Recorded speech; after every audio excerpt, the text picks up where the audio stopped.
What is up, guys? It's Jack here, or the NDD, and we are back with another video today.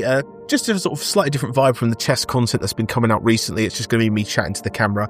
I noticed that there was a lot of interest around the Q&A session I did about a month ago now, and I thought I would just do a few subject videos talking about different things to you guys, direct, without me getting distracted by chess or gameplay or all that sort of stuff. Don't worry, there is more chess content coming.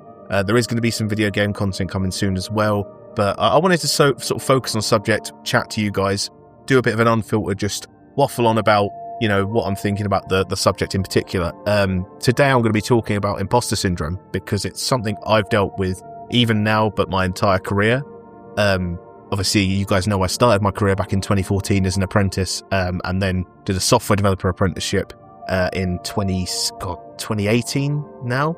And so I've been, and now I'm a senior software developer, got promoted from the apprentice position and worked my way up.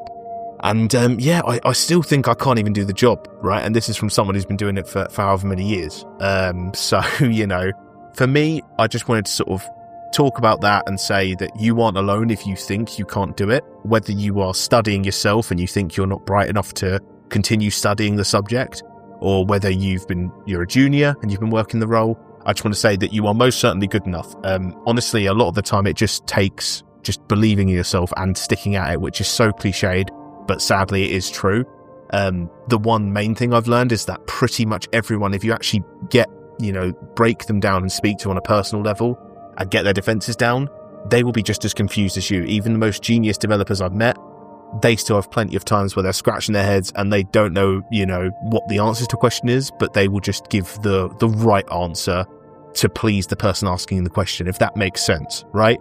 Especially in like meetings and stuff, there's certain people that just always seem so cool and calm and collected, right? And that's where I always feel like I don't shine. I'm like, I hate being put on the spot, which is funny because I can talk to you guys so naturally, seemingly, right? And I can talk a lot. But that doesn't always come across as fantastic in a meeting, right? But sometimes, a lot of the time, it's not even giving an answer to a question. It's just being able to reassure someone, and that's what sort of some of the tech leads I've spoken to in the past have said to me is it's not about knowing everything. It's about being able to get the answer eventually, right?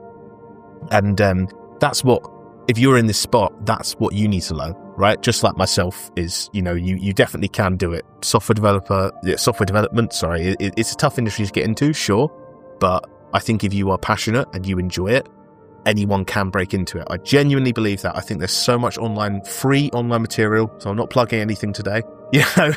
I've written a free guide as well. You can check that out in my linked. I've got a link tree, and there is a guide I've written about getting your first website online. And there's no follow-on guides, there's no, property in Egypt and what you need to, no, none of that crap. It's just an entirely free guide I wrote for fun and for the experience.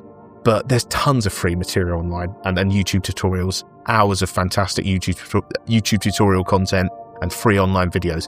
Anyone can dive into it if you just give it enough time. You just need to be patient with yourself. One of the main things for me was there was actually an apprentice I hired back in the day when I was working full-time at one of my old workplaces, and I can name drop him actually because he's got the most generic name in the world, English name, Dan Smith, and he was hired along with, I won't name drop the other individual because it's a bit more of a unique name, but a Polish ex-chef who wanted to just do software development, and there were two brilliant apprentices I hired. Both of them had never worked in the industry, and we interviewed a number of people, but I just sensed from them the passion and the sort of potential there. And from Dan in particular, which was just a duck to water with code. I've never quite seen someone at that level of picking it up so quick. A lot of it was just, again, though, it was passion and genuine interest. But he's a perfect example of like how if I had a negative attitude towards someone being better than me at the technical side of things so quickly, I could have, quote unquote, not buried him, because I think he would have been successful no matter what he did, but I could have made it more difficult for him in the industry, in the workplace we were at. But what I did was I openly tried to make him shine and showed how much he was progressing, because it helped me learn, right? I used to just be honest. He would come with me and ask questions that were very complex questions, and he would talk about things he was doing and learning and writing and sort of studying. and they were way more advanced than what I dealt with, right? Obviously, it was in Scala, so we're talking about, you know, monads, and we're talking about cats. If any of this very, very niche language and very niche stuff we're talking about here, but some of the stuff can get very complex. It's I know, Carolis, if you're watching, you'll be very into the mathematical side of it with Scala, but it can be very neaky, to no other words. So for me, I could be honest with him and say I didn't understand it, and hilariously enough, the apprentice ended up teaching the manager, right? I think I was there for him as well. I think I taught him some bits more around the interpersonal side of things and how to set boundaries and how to engage with people.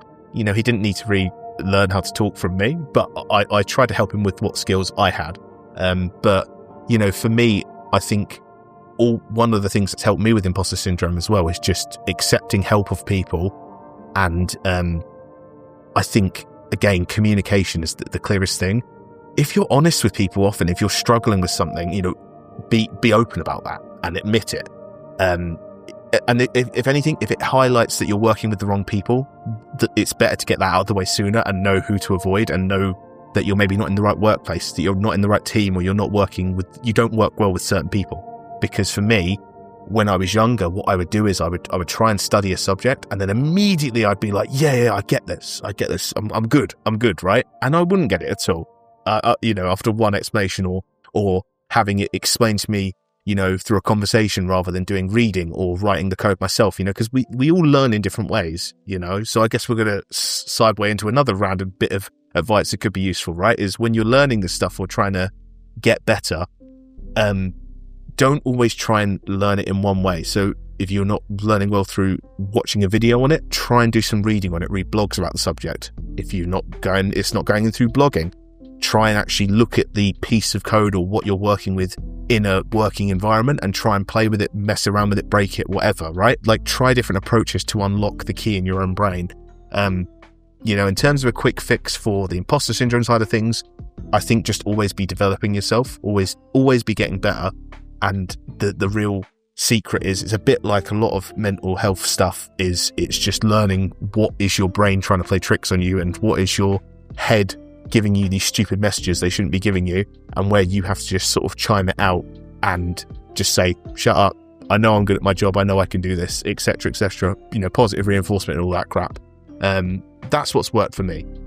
And I still doubt myself. But, you know, these videos has been something that's been helping me, which is why, even though, you know, I've not got the millions of subscribers or whatever, I don't care if it's 10 of you, you know, whatever. As long as people are enjoying it, that's why I do it.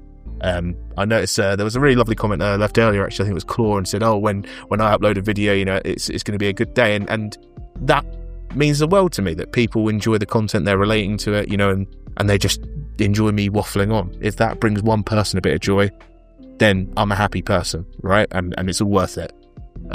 So yeah, that's what I wanted to say about imposter syndrome. If there's any other subjects you guys want me to talk about, or any other questions you guys have got, please let me know in the comments. And if not, I will think of another subject at some point and make a video about it.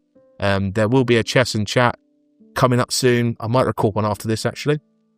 I've got a blind leading the blind, which is where I review your chess games, so send those in. That's another one's coming up of those today as well.